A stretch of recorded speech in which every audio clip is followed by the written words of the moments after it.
Good afternoon, everyone. A very warm welcome to all the participants and our speaker today, Mr. Syed Sattar. We are here today to celebrate the National Mathematics Day. So, why the National Mathematics Day? National Mathematics Day is celebrated every year on December 22nd to honor the anniversary of Srinivasa Ramanujan. Ramanujan gave almost 3,500 maths formulas to the world that scientists have still not been able to prove completely. He is recognized for his mastery on continuous fraction, hypergeometric series, Riemann series, functional equation of the zeta function, and elliptic integrals. We at SCHAN are not only celebrating National Mathematics Day, but have extended the same throughout this week. To do so, we have an impressive series of CPD sessions by experienced subject matter experts. Through our sessions for the entire week, we aspire to facilitate CPD sessions in which subject matter experts will share best practices they have had experienced over the years. So what comes your way is wisdom which may be ready to use in your teaching context. Get ready for tips and tricks to teach mathematics in an experiential way. Now, today's session is going to be on not talking about math, but talking mathematically by Mr. Syed Sattar.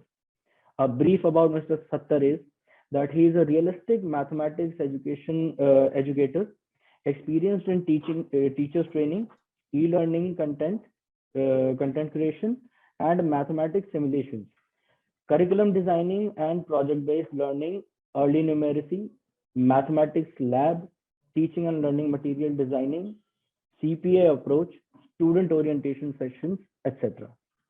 He has over 17 years plus experience in different roles as curriculum designer, vice principal, content managers, etc. A few rules to keep in mind during today's session will be to keeping yourselves on mute while the session is on. It is requested from all the participants to use the chat box for their Q&As. You are requested to fill the feedback forms received via emails after the session is over to receive the certificate for the session. And it is also requested from all the participants to go and register themselves for the rest of the sessions we have planned for our entire week. If not done already, you may visit www.schanpublishing.com and the page CPD Corner at our website, and you will find all the details of the events that we have planned for this entire week. Over to you, Mr. Sattar. You may take off with the session now.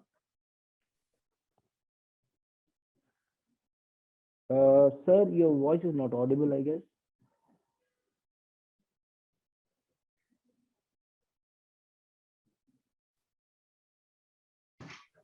Yeah.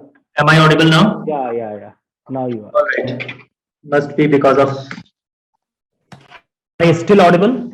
Yeah. So, Himanish, can you hear me? Yeah, I can. All right. So, thank you very much and very good evening. Warm welcome to this session. I think it's a great honor, to speak in this week that we all, nationally celebrating as the Math Week, and tomorrow will be the birth anniversary of the great Ramanujan. And Himanish just told some of his achievements and the accomplishments. But the thing is, like, it is like India's achievement to have Ramanujan here, and it's great honor to be in the same country where Ramanujan lived. And it's again a very certainly a very interesting thing about ourselves as math teachers, that we are doing the same thing that we think Ramanujan used to do, or at least we are in the same subject that Ramanujan was catering to.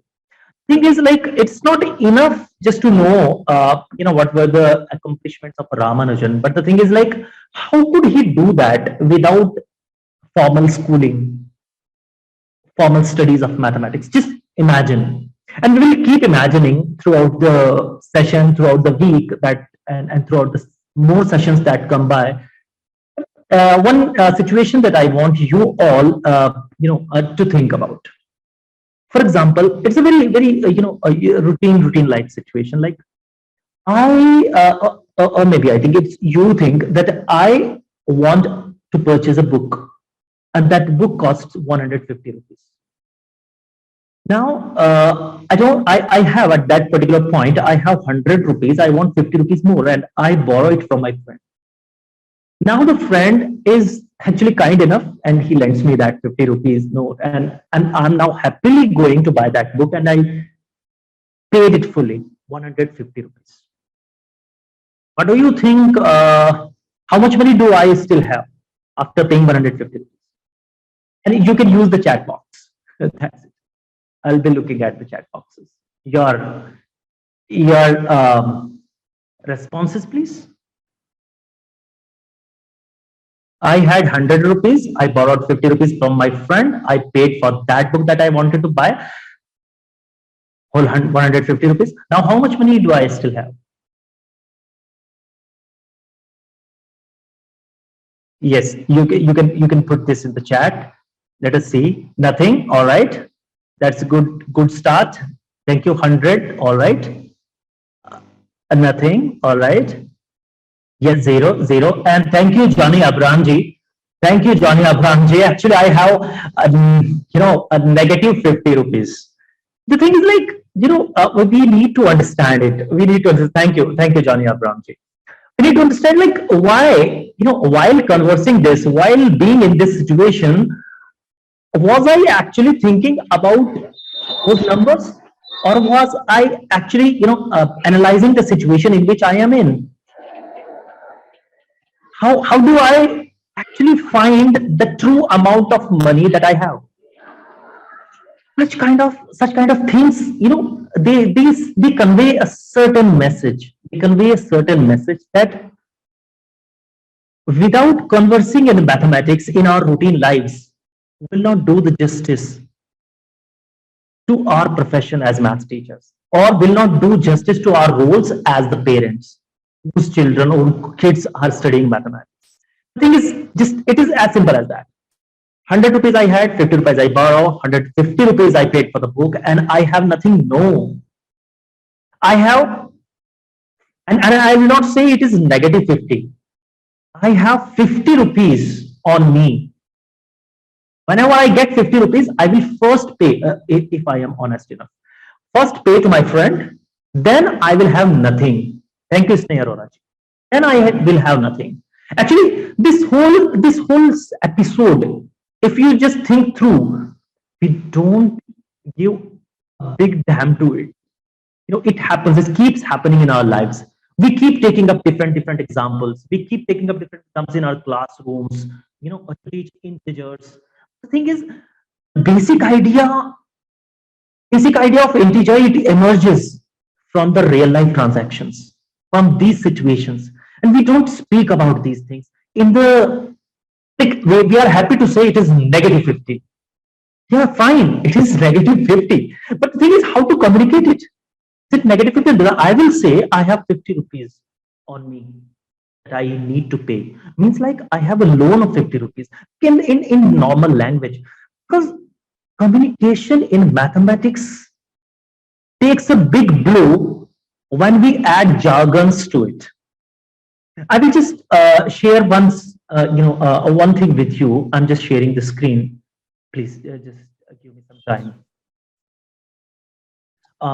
If you can look at the screen, I hope you can look at the screen. This is, I will tell you, where the problem actually started. We will be talking about it. This is a scene where, like, I would say this is a prehistoric time when, early man used to make weapons using the stones, and they used to hunt for their food and living and everything. See, but the scene is like the father and the son, they are working together. The mother is also working together. So the whole family, what kind of conversation, what kind of like communication might be happening at this time. Just wonder about it. What were they, thinking about? What were they talking about? It was always like, the question for survival. It was always the question to solve their routine problems. Yeah. So, in this scene, I'm just saying, in this particular scene, this is a particular scene where this family, the father is actually getting ready his weapons. He wants to go out for the hunt, and this usually used to happen actually, from the historic accounts as we know. Now, he is asking his son to help him. Now, what do they do?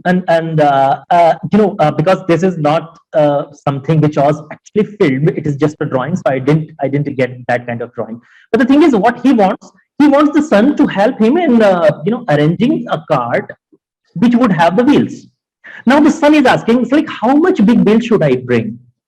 Now the father is telling, okay, I think it should be as high as you are, like it should be of your height.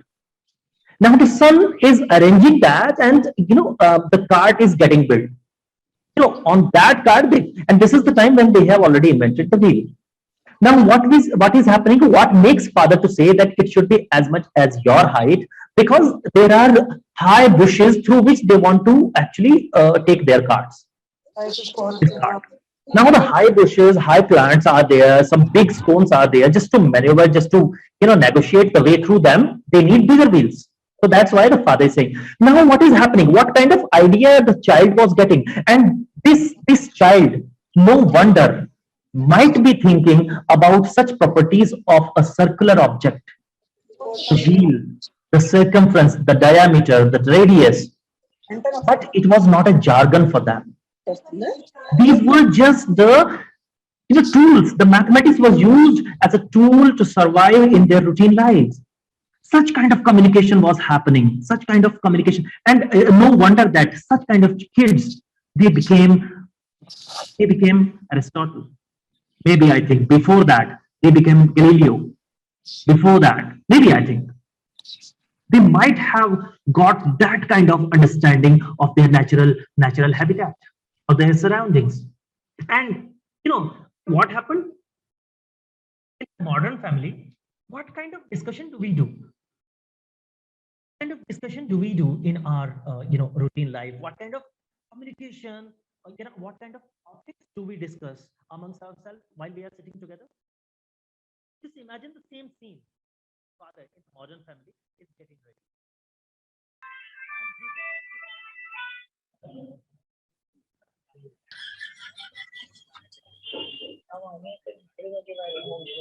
And the whole world has changed. The whole idea of life has changed. The whole way of communicating the idea.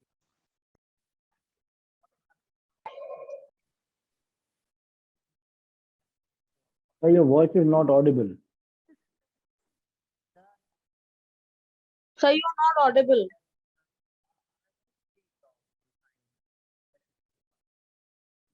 So your voice is not audible.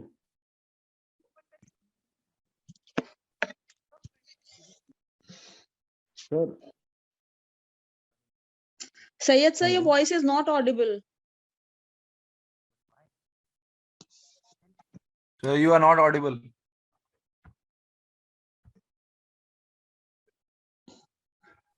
Sir, your voice is not audible. Your voice is not audible. This He is is not Syed. able Your to. voice is not audible.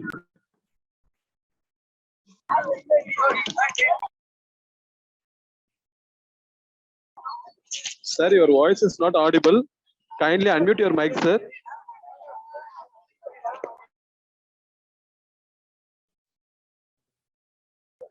Sir, kindly unmute your mic and talk, sir.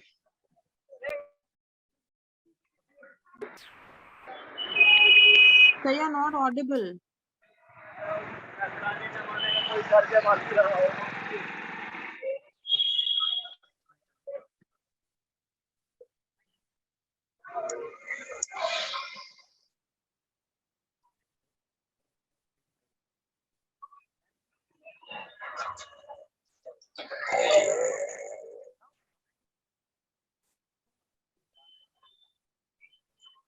Sir, your voice is not audible. Sir, sir, your voice is not audible. Sir, your voice is not audible. Sir, you are not audible. Excuse me, sir. Sattar, sir, you are not audible.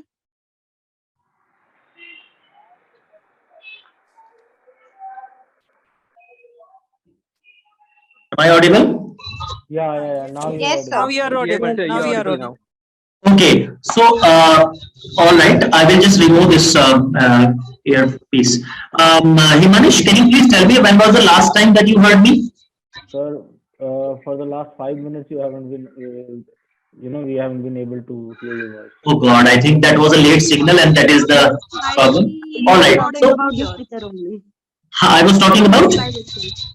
next slide. You were talking about the next slide, sir. Yeah, till here. Yes. All right, From here. modern family. So I was just talking about, like, this child has started going to school now, and now in the modern family, like, what kind of communication is happening? The father is getting ready for the office. The father asks the child, "Okay, son, please get ready fast. I need to drop you to the school and get to my office on time." Now the entire communication in the family has been confined to just giving instructions and getting the work done and doing the things. That's it. But doing the things together, like it was happening in this, how often do we do the things together? How often do we make something together in our families, or maybe, I think, for that matter, in our classrooms? Do we actually do? Do we actually sit with the kids or sit with the learner and do something? There's a big difference, guys. There's a big difference between I taught and I learned. I think I taught, that might be a reality, but did she learn? So there is a gap, and this gap is because in mathematics classes, this gap is because of the jargons that we use. So I was just thinking, like, if this father asks the child, okay, son, I have 100 rupees, I need to take the metro, that the ticket costs 35 rupees, and I want to, after that, take an auto after when I get down from the metro. The auto will charge me 35 rupees. Can I still buy a water bottle that costs 20 rupees? Can you please help me there? But the thing is, like, this kind of communication, this kind of, a mathematically rich environment we need to do. Instead of asking the child, hey, listen, what did you do your homework today? Can you please subtract 35 from 100? Show me. Are you learning or not? What are you doing in the school? Actually, this communication is full of jargons. Can you subtract? But the earlier one, like I just put it in that way, I have this much money. I want to do this. I want to do this. Do you think I will be able to buy a water bottle that costs 20 rupees? Actually, now you are pushing the child to think through the situation. And that is called problem solving. It happens only when we make the environment mathematically rich, not the jargon rich. In the first example that I started with was negative numbers. Instead of asking, like, do I have integers with me? Or do I have, what kind of number do I have? What is the property of integers? No, just simply, what do I have? Do I have 50 rupees, or do I have nothing? Or do I have something to pay back? If that loan I need to pay back, then that loan is actually a negative thing, which later stages the child will understand. But with the definition, the kid who is going to learn mathematics, in order to solve the problems, will end up solving questions only, not the problems. And that is a big difference between question solving and problem solving. I keep on saying that. Now this modern family, they can ask the little kid that, can you bring the plates? Bringing the plates is one thing. Bringing the plates is just an activity. But how can we make it mathematically rich? How can we make it mathematically rich? Any idea? See, here the maths teachers are sitting, and when I'm saying that conversation in mathematics should be we don't talk about mathematical jargons. We talk mathematically. Such kind of practices, when we encourage our students to do, to be in, to go through, then they will be having such kind of environment at their homes also. They will help their parents mold themselves and their talk around mathematics. Actually, bring the plates is one thing. Bring 4 plates, little mathematical. But bring the plates whose diameters, all diameters are same. Now, instead of saying bring all same plates or similar looking plates, no, just say bring the plates whose, or asking bring the plates whose sizes are same. Instead, can we say bring the plates whose diameters are same? That's it. Just putting this thing in a routine conversation, putting the word diameter, that's it. Not more than that. Okay, do you know the definition of diameter? What is a diameter? Is it double of the radius? No. It will put down the child. Now, let the child do this. Now, imagine what happens when you see a bee. Do you know that the bee, how do they communicate among themselves? They don't have a language. They don't have a language. They have only a language of sign. They have a sign language, and that is the language of mathematics. Actually, they dance. They dance and they tell the exact location of the flower.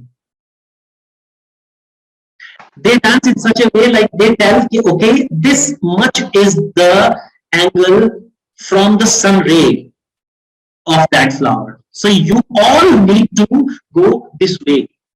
This way the bees are actually doing the communication. And this is all about mathematics.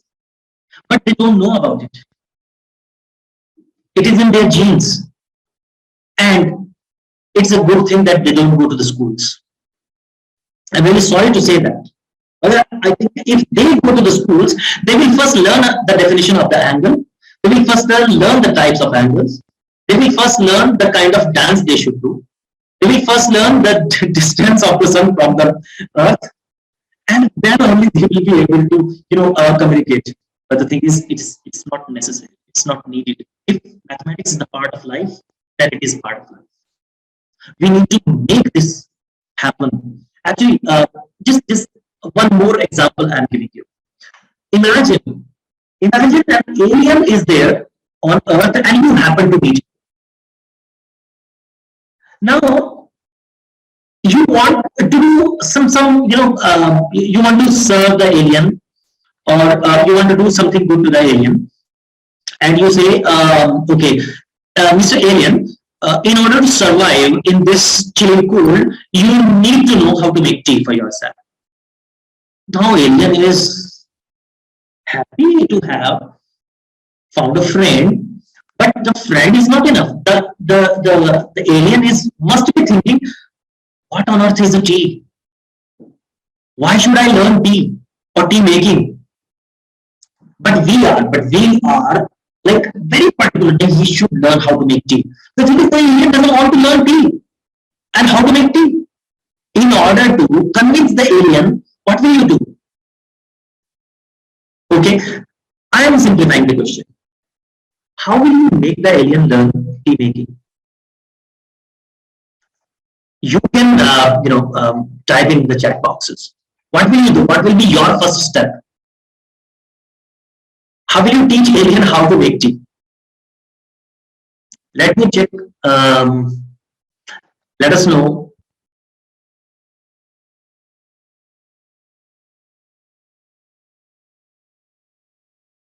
What will be your first step?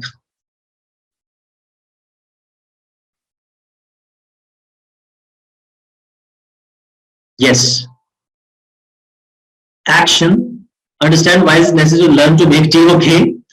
We will make him understand why it is necessary to learn and make tea. Okay. Okay, fine. All right. Anything else? Visually? Yes. Thank you, Divya ji. Thank you, Nikita ji. Yes. Yes. Discuss an action. All right. Thank you, Navita ji.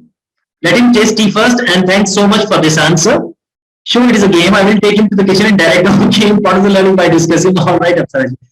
Yeah, these are quite interesting answers. Quite interesting. Your takes are all in how much quantity you put the tea, sugar, and oh my God, Lady Saxena ji, I think the alien, oh my God, will book a ticket soon as possible. But the thing is, like, okay, some of you are coming from this point, like he should learn tea making, or we will do some hands-on practice with the alien so that he learns how to make tea and he learns it nicely. But the thing is, dear teachers and dear listeners, why would he want to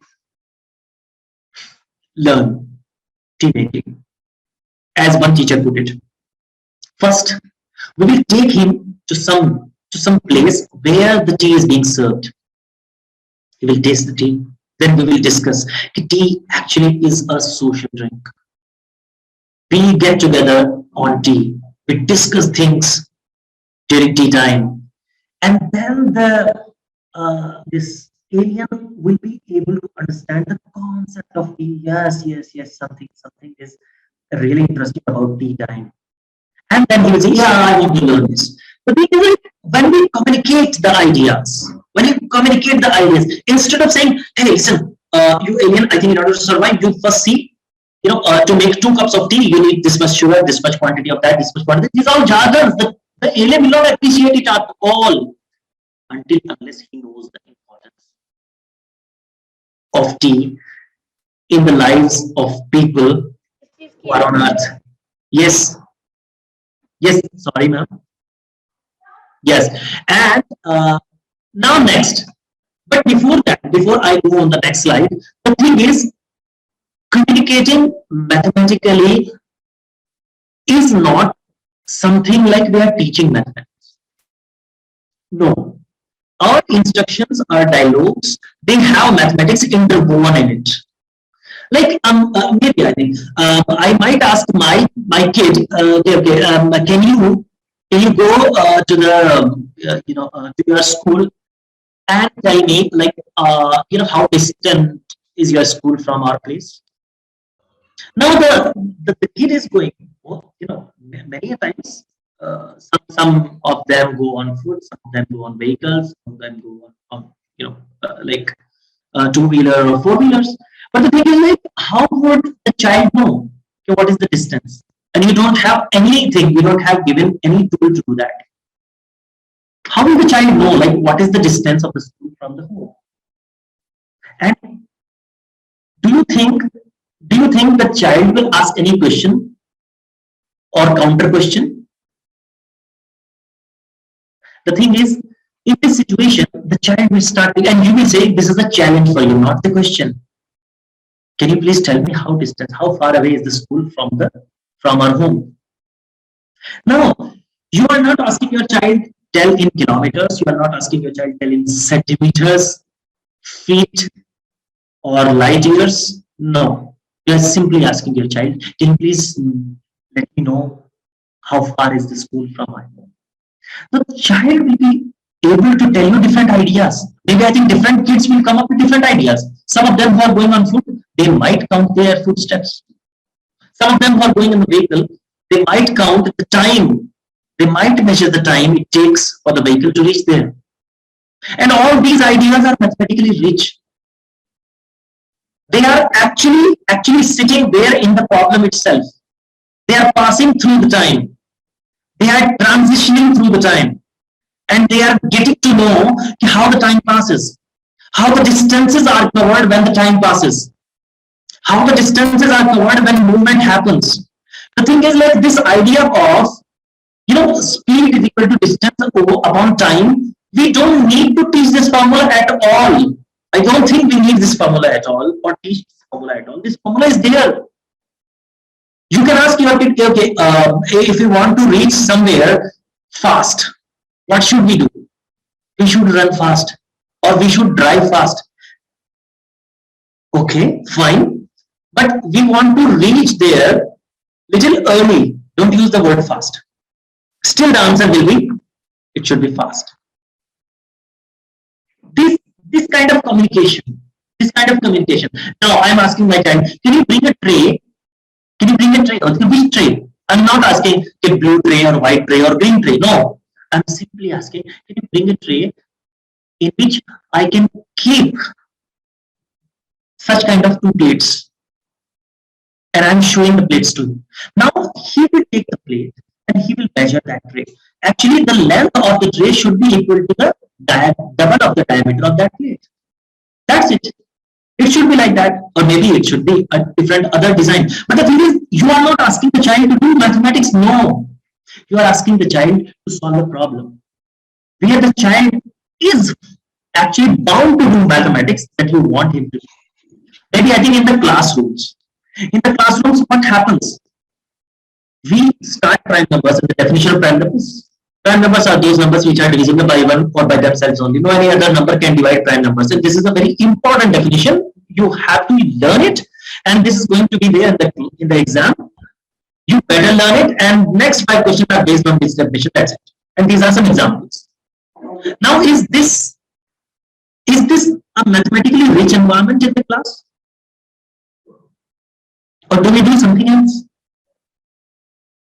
Maybe I think we can start a discussion around something, around a guy who had 2 kids. Now, when he had just a 2 single-storied building which had 2 rooms. The kids used to play on the roof of those 2 rooms because they were adjacent to each other. There was enough space for them to play. Now, as they grew up, one of them started going to school. This guy wanted, oh, there should be some study room. Some study room should be there. So he got one room over one of those ground floor rooms. He got it built as a study room. Yes, the children will study here. But now, because earlier the kids used to play on the roof, those 2 rooms, now the play stopped. And that was a sorry state. Now I am communicating certain idea to you. Now what should we do? The thing is, like now the father, then he thought, oh, game is very important. Game is very important. So he told to himself and his wife, listen, these 3 rooms are fine, they are enough, but I think having one more room will be good if some guests are here at home. I think then we will have enough space. So let's build one more room on these 2 rooms. Now, the ground floor will, it has 2 rooms only. Now 2 more rooms are there. Now the students, those kids have the study room and one more room extra at their disposal, and the roof where they are playing after doing the fencing and in the railing. And everyone is fine, happy. Now, after some time, that city is developing some kind of like some builder approaches that person. Listen, why don't you make a multi-storied building on your plot? Okay, how? Why? Yes, you will get money. You can sell the flats. Okay, fine, no problem. But I need the space on the roof for my kids. Okay, that's fine. Now, can you please tell me when the kids will be able to play, how many rooms should be there? And how many rooms will be there when the kids will not be able to play? This is the communication. And you know that I'm not talking about prime numbers, I'm talking about odd and even numbers. When they will be playing, it is even number. When they will not be playing, it will be odd number. I'm not putting this in the definition. And we should not put this in the definition. The thing is, when we say such kind of stories in the classroom, the students, they feel connected with it because it happens in their daily lives. And the kind of communication you are having around it, it is mathematically rich. Though it is free from definitions, free from jargons, but still it is mathematically rich. Coming to the next slide. What do you see here? A ball. What the ball is doing?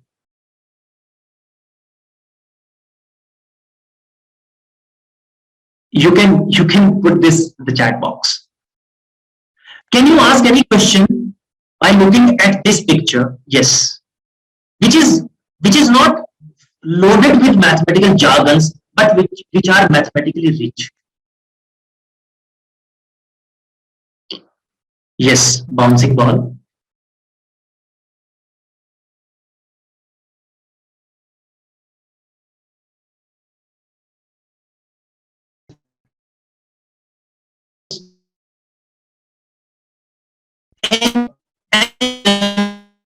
Any kind of problem statement that you want to put while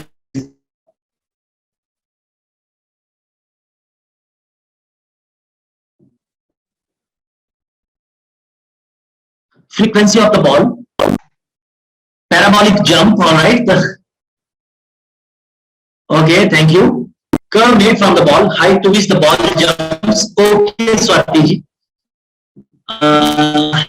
The ball in how many leaps? All right, Reggie, that's you. Thank you. Geometric progression. Okay.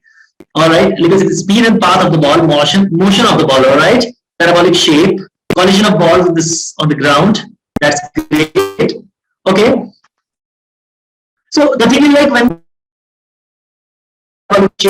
we see collision of the ball on the ground, that the speed and the path of the ball. I think most of these ideas are they jargon loaded or are they mathematically rich? Motion, shape, speed of the ball. All right. Okay. My question would be, I simply ask a question to you, and you will write your answers and your replies or responses in the chat box. My question is, yeah,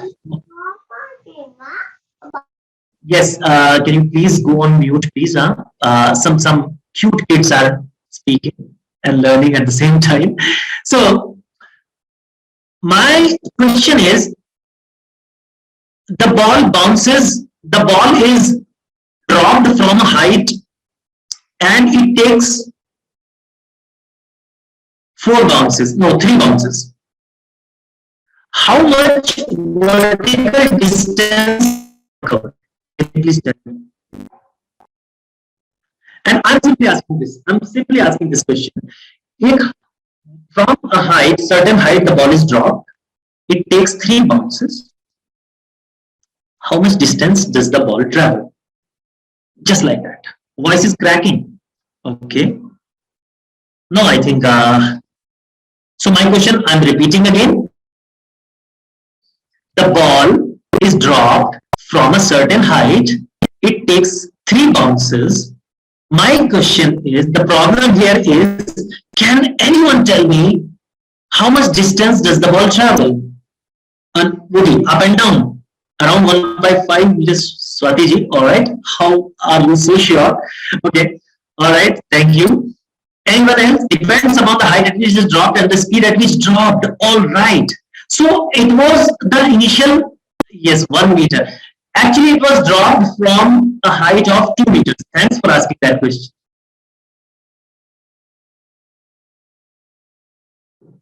Yes, it was dropped from a height of 2 meters and it took 3 bounces. Now, can you please tell me that up and down the distance, how much of that distance was traveled by the ball? And I think now people are calculating it. Only one information I have given you, that it was dropped from a height of 2 meters. Depends on the speed. I don't know the speed. Reggie, I'm very sorry, I don't know the speed. I know only this information. A couple of other facts I know about it. If you ask, then I will definitely tell you.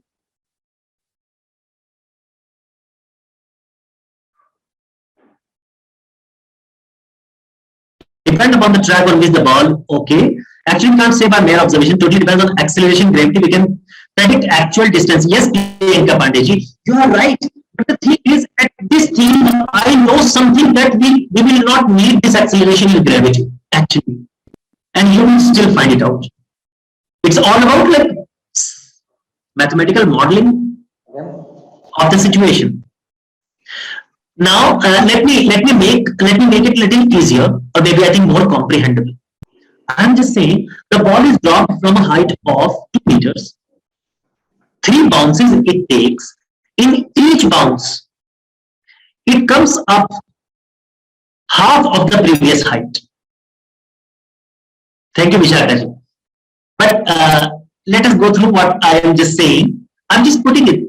I'm just putting it in the simplest possible way, free from acceleration and gravity that ma'am was suggesting. So I'm saying from a height of 2 meters, it is dropped. And all maths teachers, please believe me, this is like, for me, it is one of the most interesting experiments I have done with the students, and it is going to be very interesting for you as well if you try it. And different ways and different concepts you can do with it. I'll be talking about it. But it is not math. It is just simple game. Approximately. All right. So I'm not saying approximately. So it is saying exactly 2 meters, and 2 meters it is dropped from. Then it takes each next bounce is half of the height of the previous bounce. As simple. All right. I'm not using any jargons. Just half. If half is a jargon for you, I'm really sorry for that. Half is just simply we use it. So it is a very, very near about 5.5 meters. Deepti. Okay, let us see. Swati Kabraj are saying 1.5 meters, but already it has traveled 2 meters when it is dropped. So we need to review our answer. It will be at the same place where it was dropped. Yes. Nearly 5 meters. Nearly. I think now we can be very sure. We can be very sure now. Sapna ji. It's not nearly. So 2 meters, it comes down to 5.5. Yes, I think we can keep on, like we can continue finding out the answer, or maybe obviously there is exactly one answer, 3.75. I think Savitri ji, your answer is quite convincing.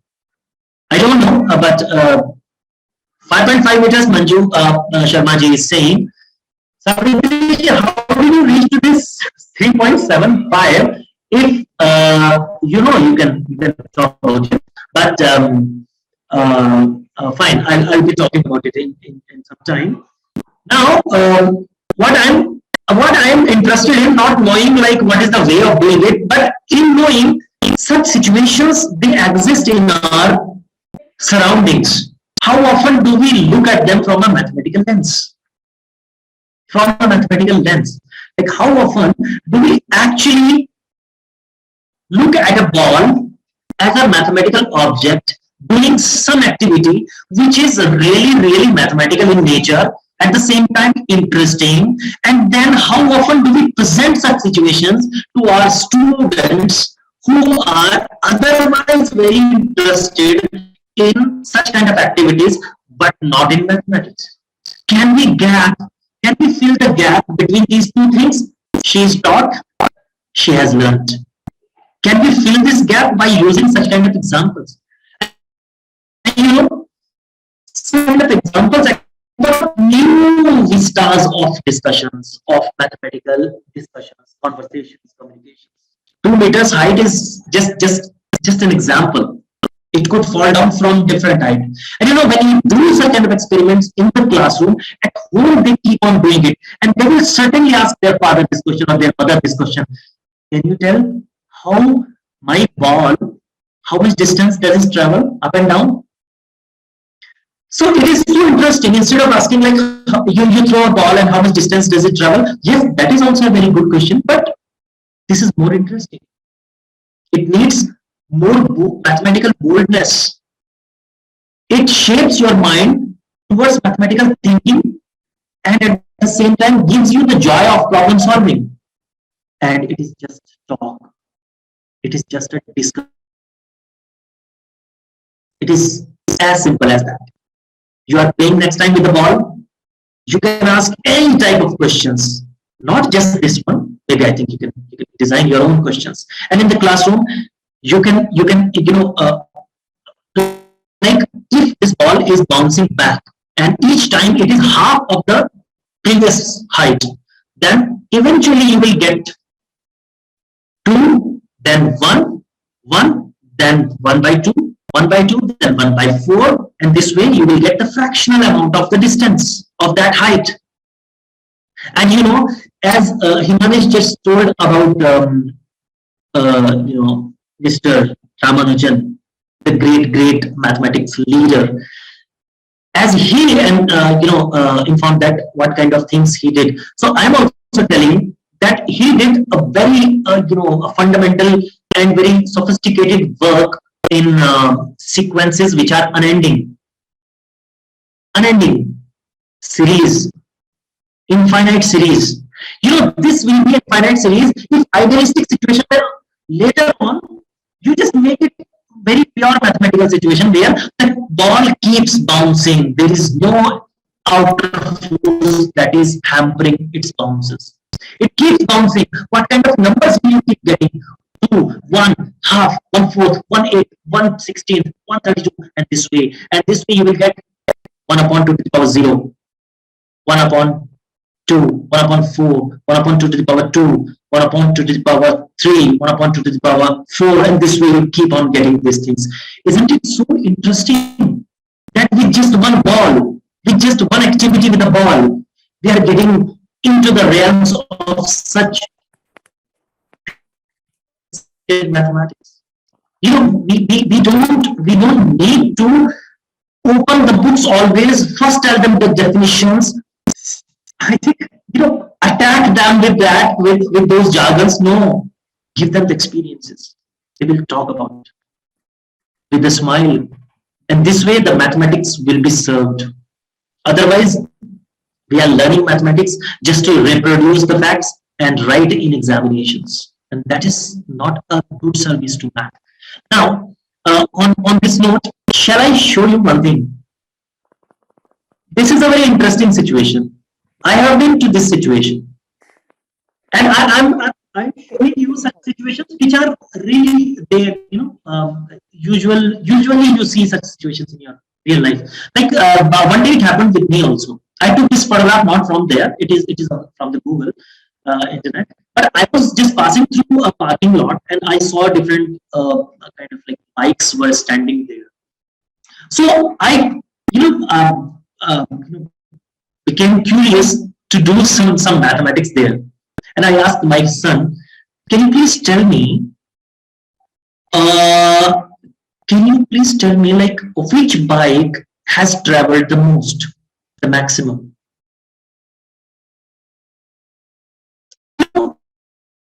This simple question. I'm not asking to do any mathematics. No. Can you please tell me which bike has traveled the maximum? Now at first go, he was just thinking, the bike which looks very old must have traveled maximum. No, it is not always true. There could be something else. And eventually, he was introduced to the odometer, the speedometer, which tells about the kilometers the bike has traveled. And there, most of the bikes were having, a 5-digit numbers, 5-digit numbers, 5-digit, 4-digit numbers, and those tell about the total kilometers they have. Now, what kind of mathematics are we doing here? We are solving the problem. We are not doing any question solving here. No. And this exposure to these big numbers is way better than the exposure any kid will get from the blackboard or from the book. Actually, now I am not saying that all the kids will have the opportunity with the teacher to go to the parking lot. No. But the teacher can make this happen just by taking the pictures of these odometers and speedometers and showing in the classroom. If there is a screen, then showing through the screen, or if there is any other way, showing through the poster or anything. Just make this mathematically rich. Mathematically rich actually is the thing that we need to make our discussions. Not jargon loaded, not mathematically loaded, not mathematically heavy. It's of no use. Because students will learn the facts by heart, but learning fact is not a good thing. But getting to know why to learn fact is a good thing. The child should learn the tables when he knows that actually adding again and again is a very lengthy process. Instead, we should know this pattern, and the pattern is called table. And that from there, the idea of multiplication emerges. That's exactly the same thing. How do we do multiplication? Again, we start doing those different things and taking the numbers. Most of the teachers nowadays have started doing the activities. But believe me, I'm coming to the most important part of this session is what do we mean by activity-based education and what do we mean by realistic education? Believe me, let me just tell you this as this scene is there in front of your screens. Let me tell you, activity-based education is actually understood like in the classroom we do one activity with the blocks, with pebbles or with paper cutting or something, and the students actually use their knowledge and they do some task. That is activity-based education.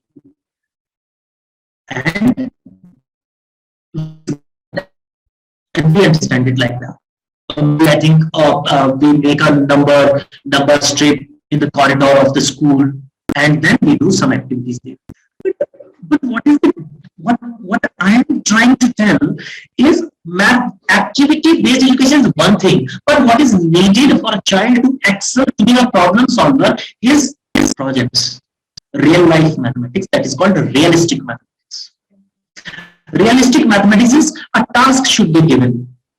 For example, there is a grade 2 child who is doing, who is learning like, let me just think about it, who is learning the, now activity could be like bring 4 pebbles, bring 5 pebbles, do the addition, get the sum as 9, and you are done. The activity is complete. Second thing, the child could be asked, can you please go and see how many fans are there in these 4 adjacent rooms in the corridor? All right, please come back after counting those fans. Fine. Now, these many fans are there. The child has counted and come back. Now you are saying, can you please tell me if such kind of 4 more rooms are there in the same building, how many fans will be there in this school building? And this is a task. This is not activity-based education. This is a project. Here the environment is mathematically rich. The child will be enjoying this. I have accomplished something. This accomplishment, this sense of accomplishment is the most important sense. Activities here, the kids don't get any sense of accomplishment. Pebbles is you can add with the pebble, you can subtract with the pebbles, you can subtract with the blocks, with the marbles. Everything is fine. Good. This is activity-based education. But what is the task? Can you ask your child? Can you ask in your class?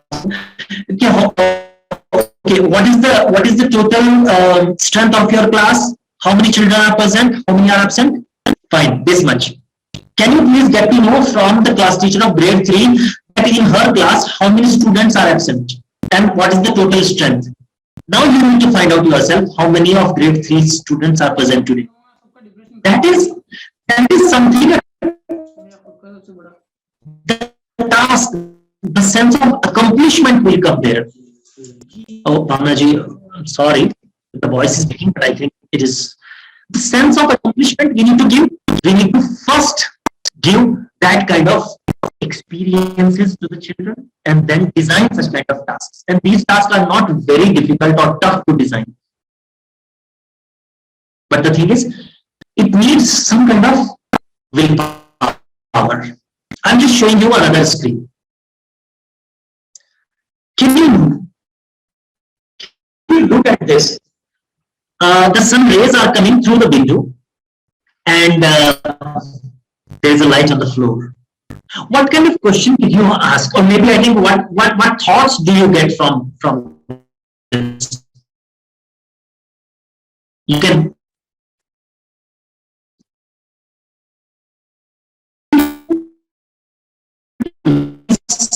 is our environment, our surroundings. How often do we take note of that or notice? Have some sort of network issue. Manish? I guess you have some sort of network issue because your voice is breaking heavily. Okay. All right, let me just. Voice is breaking. All right.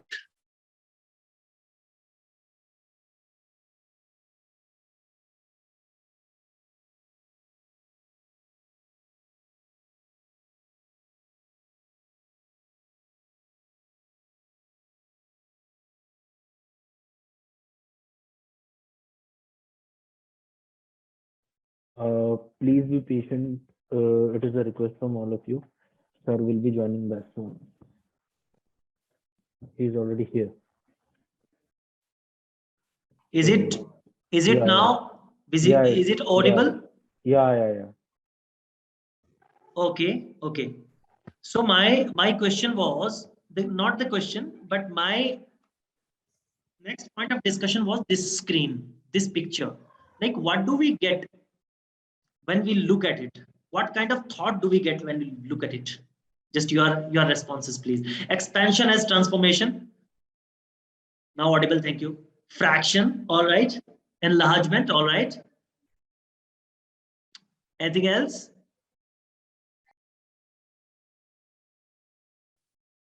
All right. Fine. These are the thoughts and the ideas that you are getting by looking at this particular picture. Can you please imagine? Yeah. Thank you, Kavita ji. Imagine such kind of situation is there in your classroom. Through some hole or through some window, the sunbeam is coming and falling on the floor. Can you start a discussion around that? And what will be the title of that discussion? Yes, parallel lines strategy. But we have to clearly see, like, are the parallel lines in the window or in its shadow? Light cannot pass through the opaque objects. Yes, yes, Ravi Prakash ji, thank you. But the thing is, like, what kind of what kind of discussion can you start, and around what will that discussion be? What will be the title of that discussion? Or can you think of a task for the students?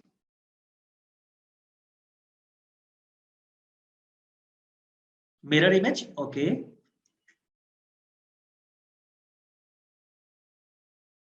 Light cannot pass, okay. That is thing, Abdul Shaib ji, thank you. Geometrical shapes, fine. Light travels, mirror image, fine. So these are some of your takes. Now I am making it little different, not difficult, little different from here. Can I ask my students? Can I ask my students that measure the perimeter of the shape that you get on the floor? And please tell me what effect on the perimeter will these rows have? Yes, real shapes, it is bigger than the real shape. What kind of effect the movement of sun will have on the perimeter? When the sun goes up, will the perimeter decrease? Or when the sun goes up, will it increase? Just this much. I'm just thinking about this. This is accomplishment. This will give accomplishment to the students. They will actually relate this forming of such kind of shapes with the movement of the sun. And in the year, you get two kind of movements of the sun: southern and northern. Yes, changes in dimension when sun changes the position. Yes, Ravi Prakash ji. Exactly same. And you give this task to the students. Any one of you in this group today, can any one of you tell me a single student who will not like this task? Even that student will try to do this task who doesn't like measuring the perimeter or calculating the perimeter. And such things, these are very simple things. But early, the prehistoric men, all will like, yes, prehistoric man, they used to think through such kind of natural events. And that's why they developed such kind of mathematics. How on earth could Bhaskaracharya think or Sridharacharya think about that a solution of quadratic equations. My God, sundial. Yes, how could they think of sundial before the watches, the clock was invented? Yes, Anuja ji. Yes, Konark Temple. Yes, how could they think? Because they were not going to the schools. They didn't have those thick books. They were practicing what they knew. And these tasks actually make students' mathematical experiences very rich. Then you can see when the sun goes up or comes down, how much the angle changes between the rays. Do you know there is some angle between these rays through the window? Practice and research makes the man perfect. Yes, Prakash, I think you are full of ideas. Thank you so much. And I don't confine it to the perimeter or the angle. You can do like what percentage of the light you can just this percentage is another very difficult topic for the students to learn. But can we use this in our routine daily life conversations? Most of you know that with your newspaper, always some of the offers are there on the front page or on any page for that matter. There are some supplements also on which the entire page is full with big bazaar, big basket, and everything. And they have different things, and where the percentage, like this much percentage slash this much percentage is the discount, and all these things. How often do we discuss percentages using that? Thank you, Mitul Patel ji. Thank you, Reshma Kapoor. How often do we discuss this? I think without the percentage should not be taught through the books, please. No way. They can practice percentage questions, but it should not be taught through the books. It should be taught through a discussion. By just showing them this, what does this mean? Let them have their thoughts.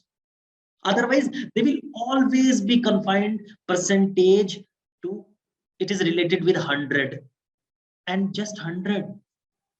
Even 6% of 200, they will say, oh, 6%, it means 6 upon 100, so means out of 100. That's it. They can't make the connections. They can't make the connections. Because the way it is so heavy on mathematics, yes, a day-to-day activity today, yes, can be taught through the discount and sales given in the malls. Yes, Mitul Patel ji. I'm showing you this. Today, my question was like 20% of the fruits in a basket are apples. If there are total 50 fruits, how many fruits are there in the basket? How many apples are there in the basket? That's it. Yes, I am.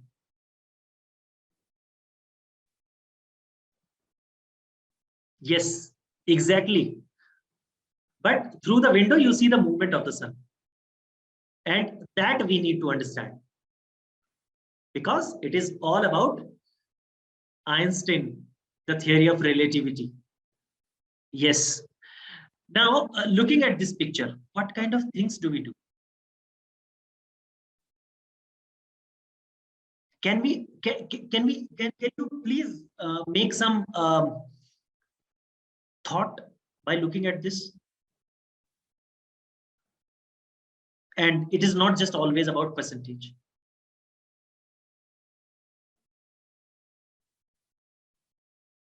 That's it. There are fruits.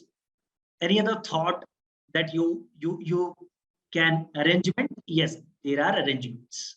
Amazing. Anything else? And from the arrangements, Savitri ji, examples of sets. Yes. Price tags, statistics, sets, parallel lines. I think arrangement. Let's open up this thought of arrangements little more. When we talk about arrangement, yes, probability is also there, but then we need to then like activate those schemas where the probability looks very natural. The rows. Like when we open up the arrangement, what do we get to know? We get to know the thought of the multiplication. We get to know the thought of the factors. And before permutations and combinations, we need to first master these things, like the arrangement, what it takes to arrange the things mathematically. And why do we arrange actually? Why do we arrange the things in a certain way? There is these packers and movers. What do? These packers and movers, they will look at the things that you want to transport, and then they will decide on the size of the cartons they will be having, or they will be using for that size of the cartons.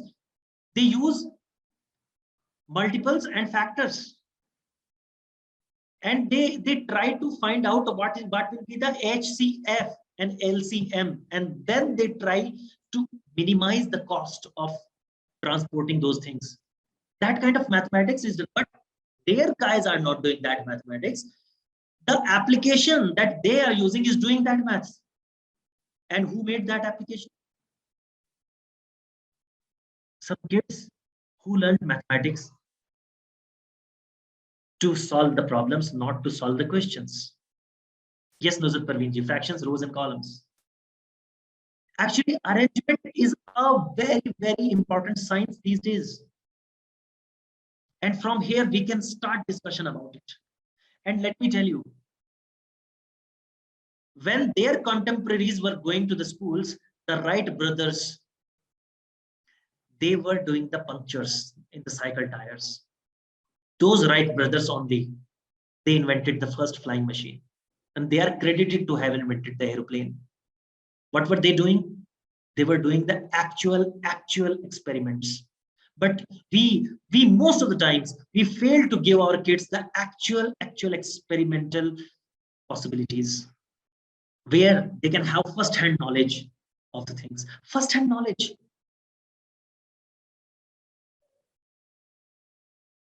Arrangement in groups. Yes, HCF, LCM.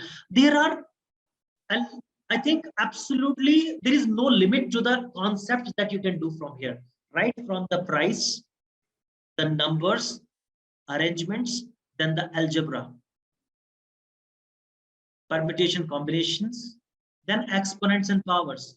Do you know the exponents and powers? And someone in our India only invented the game of chess.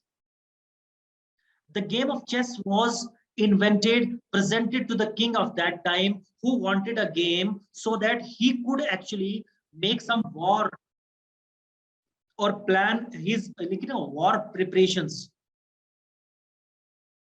He wanted a game to plan for his wars, for his battles.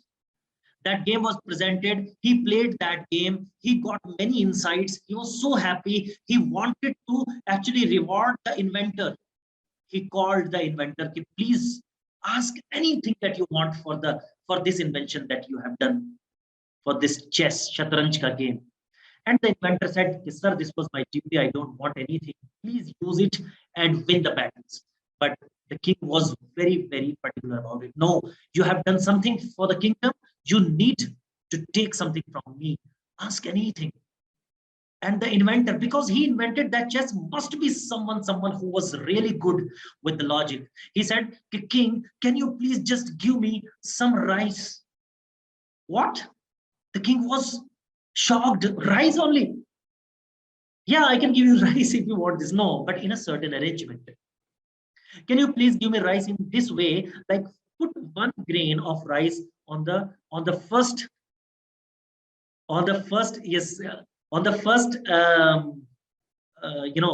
block, first cell. There are total 64 cells. Then 2 rice on next, then double of that in the third, then double of that in the fourth. And this way, just give me rice in this arrangement. The king was fine. Yeah, all right, you can get these rice. And when, and I think this legend. The king was bankrupt. And still he could not actually fulfill what the inventor wanted. It is the logic, the mathematical logic that we need to discuss with our students. We need to communicate through mathematical ideas. Instead of writing exponents and powers on the board, we can just do. And Aman Khan is saying, Indian scholar Shivakar Bapuji, the real inventor of airplane. All right, thank you so much for this information, guys. I think this is information we need to know. All right, and cross check also. So instead of writing exponents and powers as 2 to the power 3, and this is the base, this is the power, this together becomes exponent, actually will not give any good insights to the student, to the learner. What will give the insight? The first hand knowledge. And through this legend, this chess invention, we can tell why the king was bankrupt. Because when you do this calculation of arrangement of these grains, 1, then 2, then 4, then 8, then 16, then 32, and this way, when you come down to the 64th cell, it is actually 2 to the power 63. And when you add up all these things, 2 to the power 0 plus 2 to the power 1 plus 2 to the power, and no any calculator or any Excel or software can actually calculate 2 to the power 63 nicely. But the thing is like, but this is the power of mathematics. This is the power of logic. And in ancient India, people used to do such kind of mathematics. And that's why we all are so indebted to those mathematicians. Because of that, then Ramanujan happened to India, and still the world is in awe of what Ramanujan has done. And you know, when I am actually towards the end of this, I would request everyone to please look at this model. You know, in our childhood, I think we used to make such kind of airplanes. Together, we used to play in our families. But how often nowadays, in new families, in the nuclear families, how often do we get the chance to actually fly airplanes?